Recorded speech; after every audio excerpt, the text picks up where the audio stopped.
नमस्कार, आदाब, सत श्री अकाल। मैं हूं अनुराग सक्सेना।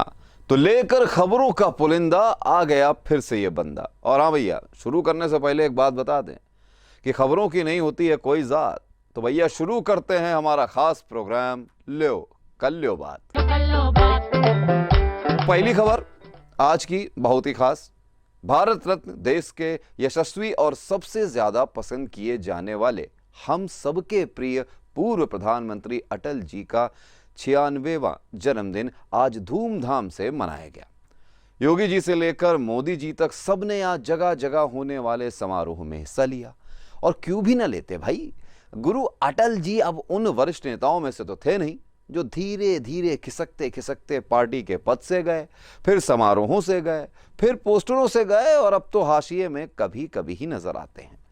खैर, हमें क्या करना है, ये तो भाई उनका अपना इंटरनल मैटर है। हम तो सिर्फ ये कहना चाहते हैं कि अटल जी के साथ साथ अगर उनके अनगिनत गुणों जैसे सादगी, ईमानदारी, साफ सीधी बात, विरोधियों का दिल जीतने की कला, पाक साफ राजनीति आदि भी थोड़ी सीख लेते तो भैया मजा आ जाता, क्यों, है ना?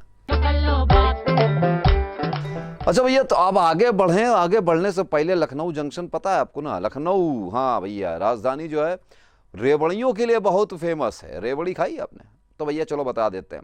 और भैया एक चीज़ वो बताएं उससे पहले, कुछ हो ना हो पर रेवड़ियों की तरह योजनाएं बांटने में अपने पीएम और सीएम दोनों का कोई जोड़ नहीं है।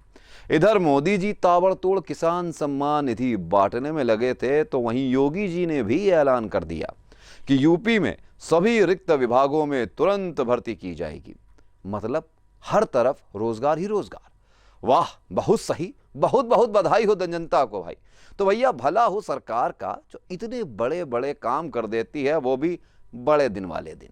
पर यार एक बात हमें अभी तक समझ नहीं आई कि वो कोरोना काल में 20 लाख करोड़ वाला जो आर्थिक पैकेज दिया गया था भाई, उसका क्या हुआ?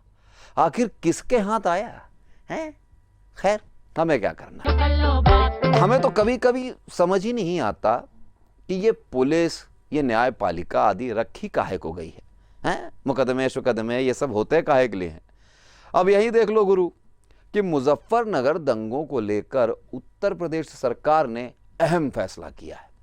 सरकारी वकील ने कोर्ट में अर्जी देकर बीजेपी विधायकों सुरेश राणा, संगीत सोम और कपिल देव अग्रवाल के खिलाफ केस वापस लेने की अपील की है।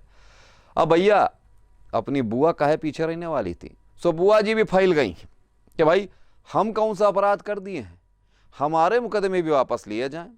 तो भैया वो दिन दूर नहीं कि कल को अखिलेश भैया और राहुल बाबा भी तख्ती पकड़ के खड़े हो जाएंगे कि भैया ऐसे तो बहुत जल्द देश की अदालतें और जेल जो है वो खाली हो जाएंगे भाई, हैं? सुनहरे दिन। बस यही सुनने को कान तरस रहे थे गुरु। कसम से हमें पता था कि ऐसा ही होने वाला है। और देखो गुरु, वही हुआ। अभी कायदे से वैक्सीन आई भी नहीं और अभी इसको कैसे कब ठोकी जाएगी ये भी ससुरा पूरी तरह से हुआ नहीं। पर कुछ मुस्लिम संगठनों ने तर्क देना शुरू कर दिया है कि कोरोना वैक्सीन इस्लामिक उसूलों के खिलाफ है। अब हम तो भाई इनको समझाने से रहे कि भले आदमी, जब इस्लामिक उसूल लिखे गए थे तब कोरोना जैसी महाअसुर भी तो दुनिया में नहीं थे। और भैया ये जो इतने सारे टेबलेट, सिरप, इंजेक्शन आदि इस्तेमाल करते हैं आप, क्या उसकी मेडिकल संरचना पता है आपको? हैं? अब भैया आगे हमसे कुछ ना कह लो। तो भैया अब जो अगली और आखिरी खबर जो हम पेश करने वाले हैं भाई, ऐसी खबर सिर्फ और सिर्फ अपने उत्तम प्रदेश यानी उत्तर प्रदेश से ही आ सकती है। तो भाई हुआ यूं कि फतेहपुर के पुलिस अधिकारी के जूते चोरी होने का एक अनोखा मामला सामने आया।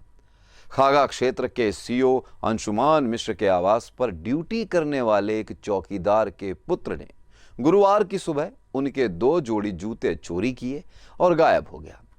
अब साहब लग गई पुलिस फोर्स जूते की खोज में। अब इसमें हंसने वाली क्या बात है?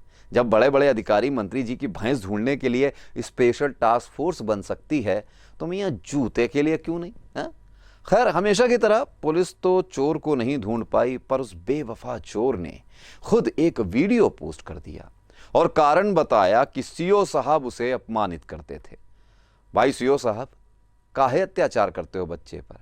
आज तो जूता ले गया, कहीं किसी रोज समझ गए ना, और गोलियों का हिसाब भी आप ही को देना पड़ेगा, वो भी अलग से, और फिर ना कहीं ना कि बताया नहीं था। हैं तो भैया लो कल्लो बात के आज के इस एपिसोड में इतना ही।